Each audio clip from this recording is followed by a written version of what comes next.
అందరికీ నమస్కారం. ఏ వ్యక్తి అయితే చెడు పనులు చేస్తాడో ఎప్పుడో ఒకప్పుడు అతనికి కూడా చెడు జరుగుతుందని మనం వింటూనే ఉంటాం. ఒక వ్యక్తి ఎంత ధనవంతుడైనా, ఎంత అదృష్టవంతుడైనా అతను చేసిన కర్మ ఫలితాలు ఖచ్చితంగా అనుభవిస్తాడు. అదేవిధంగా తల్లిదండ్రులు చేసిన కర్మ ఫలితాలను వాళ్ళ పిల్లలు అనుభవించవలసి ఉంటుంది. తల్లిదండ్రులు చేసే మంచి ప్రవర్తన వల్ల పిల్లలపై ప్రభావం చూసినట్లయితే తల్లిదండ్రుల కార్యఫలితాలు కూడా వాళ్ళ పిల్లలపై ప్రభావం చూపుతుంది. ఒకప్పుడు విష్ణువు క్షీరసాగరంలో శేషపాముపై లక్ష్మీదేవి ఒడిలో విశ్రాంతి తీసుకుంటున్నాడు. అప్పుడు తల్లి లక్ష్మీ నారాయణతో అంటుంది, ఓ ప్రభు, తల్లిదండ్రులు చేసిన మంచి చెడులు పాప పుణ్యాలు ఫలితాలన్నీ వాళ్ళ పిల్లలు ఎలా అనుభవిస్తున్నారు అనే ప్రశ్న లక్ష్మీదేవి అడుగుతుంది. అప్పుడు విష్ణుదేవి, మీరు మానవులు శ్రేయస్సు కోరే మంచి ప్రశ్న అడిగారు. సమాధానం నేను మీకు ఒక కథ ద్వారా వివరిస్తాను. శ్రద్ధగా వినవలసిందిగా చెబుతాడు. ఈ కథను విన్న మానవులకు పాప పుణ్యాలు నశించి స్వర్గలోకాలు ప్రాప్తి జరుగుతుంది అని కథ చెప్పడం ప్రారంభిస్తాడు. ఒక గ్రామంలో ఒక రైతు ఉండేవాడు. ఆ రైతు చాలా పేదవాడు. అతనికి 2 కవల పిల్లలు ఉన్నారు. వాళ్ళిద్దరూ మగపిల్లలు. అతను ప్రతిరోజు కష్టపడి పనిచేసి తన కుటుంబాన్ని పోషిస్తూ ఉండేవాడు.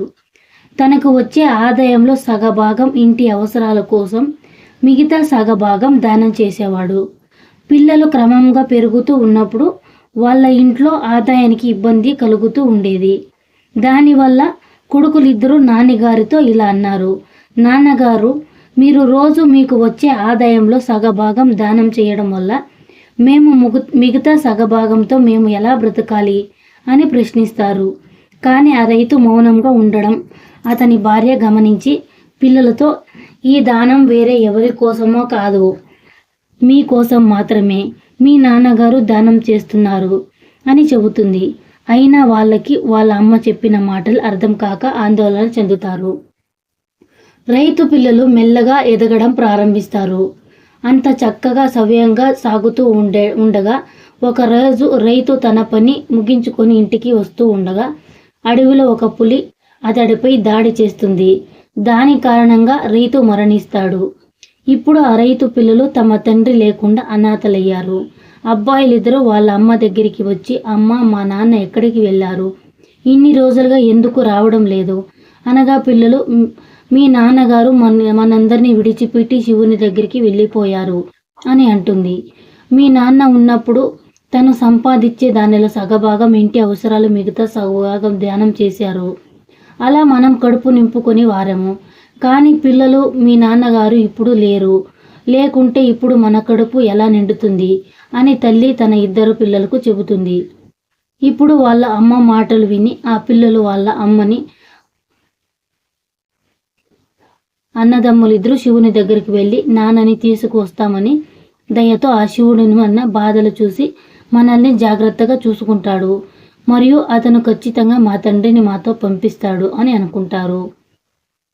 ఒకరోజు ఆ రైతు భార్య తన 2 కొడుకులను ఇంట్లో వదిలి ఏదో పని మీద ఊరికి వెళ్తుంది. ఆమె కుమారులైన 2 సోదరులు కైలాస పర్వతం మీద ఉన్న శివుని వద్దకు వెళ్ళి వాళ్ళ నాన్నను తిరిగి తీసుకురావాలని తమలో తాము ఆలోచించడం ప్రారంభించారు. సోదరులు ఇద్దరూ వెళ్ళి కైలాస పర్వతం వైపు నడవడం ప్రారంభిస్తారు. అన్నదమ్ములిద్దరూ చాలా దూరం నడిచి అలసిపోవడం చేత దారిలో ఒక పెద్ద మర్రి చెట్టును చూసి ఆ చెట్టు కింద కూర్చొని విశ్రాంతి తీసుకోవడం మొదలుపెట్టారు. అప్పుడు ఆ మర్రి చెట్టు మానవ స్వరంతో, ఓ కుమారులారా, మీరు ఎవరు మరియు ఎక్కడికి వెళ్తున్నారు? ఇప్పటి వరకు ఇలాంటి పిల్లలు నా నీడలో కూర్చోలేదు అని అంటుంది. మేమిద్దరం రైతు కుమారులమని మా నాన్నను తీసుకురావడానికి కైలాస పర్వతం మీదకి శంకరుని వద్దకు నాన్నను తీసుకురావడానికి వెళ్తున్నామని చెబుతారు. అప్పుడు ఆ మర్రి చెట్టు అయితే, శివుడిని నా గురించి ప్రశ్న అడగండి. నేను ఇక్కడ చాలా సంవత్సరాల క్రిందట నాటుబడి ఉన్నాను. నా చెట్టు ఆకులు కానీ కొమ్మలు కానీ నేల మీద పడవు. నేను ఎండిపోయాను. పూర్వ జన్మంలో నేను చేసిన పాపం ఏమిటో నా మోక్షం ఎందుకు లభించడం లేదో సమాధానం అడగవలసిందిగా చెబుతుంది.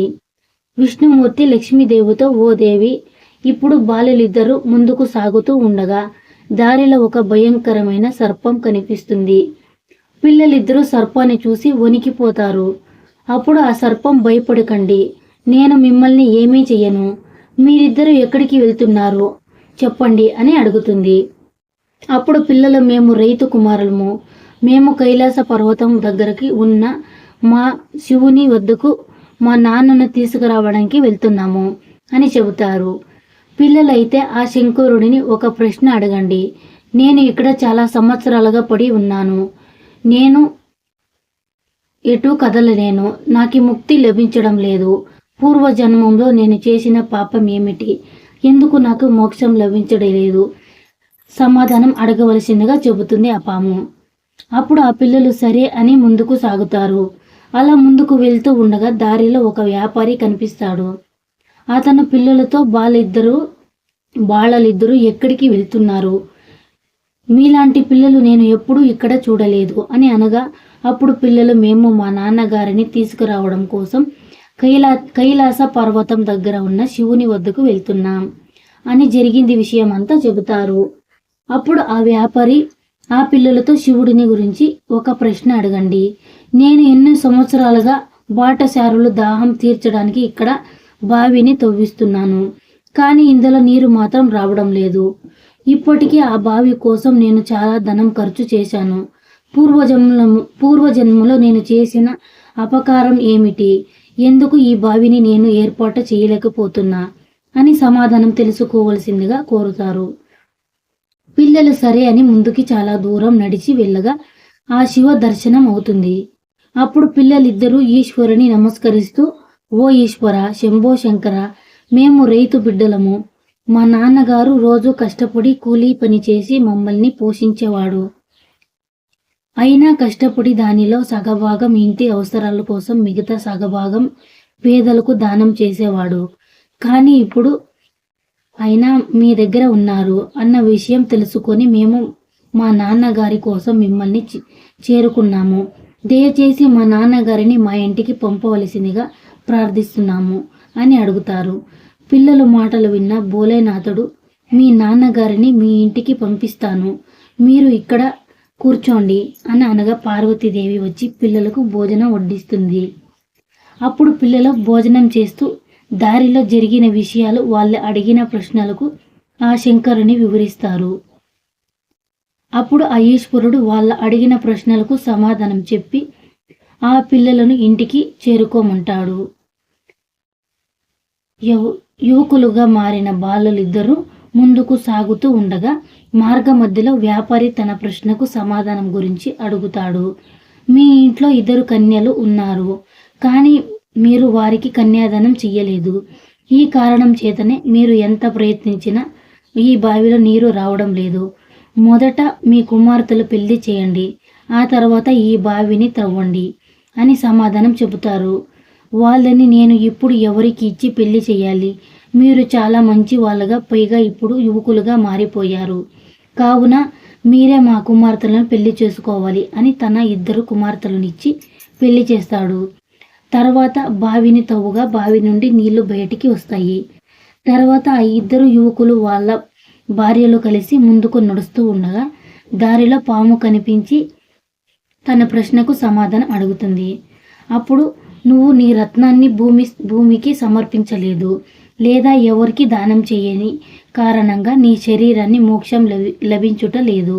అప్పుడు పాము, ఇప్పుడు ఈ రత్నాన్ని నేను ఎవరికి ఇవ్వాలి, మీరే ఈ రత్నాన్ని స్వీకరించమని దానం చేస్తుంది.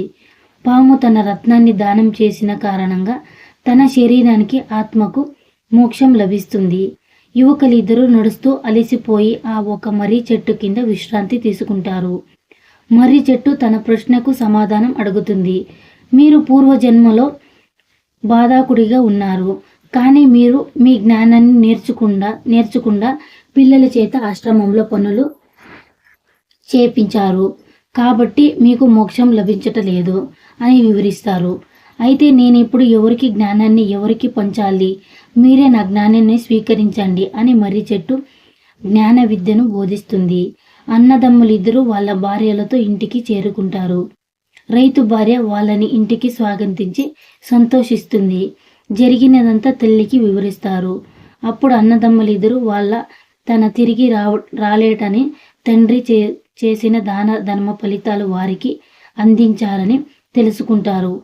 ఈ విధంగా ఈ కథ ద్వారా విష్ణుమూర్తి లక్ష్మీదేవికి తల్లిదండ్రులు చేసిన పుణ్య ఫలాలు పిల్లలకి ఎలా లభిస్తాయి అనేది చెప్పాడు. ఆకలితో ఉన్న వారికి అన్నం పెట్టినంత పుణ్యం మరొకటి లేదు. జై శ్రీమన్నారాయణ. ఈ వీడియో నచ్చినట్లయితే మీకు కామెంట్ చేసి అలాగే ఛానల్ సబ్స్క్రైబ్ చేసుకొని లైక్ చేయండి.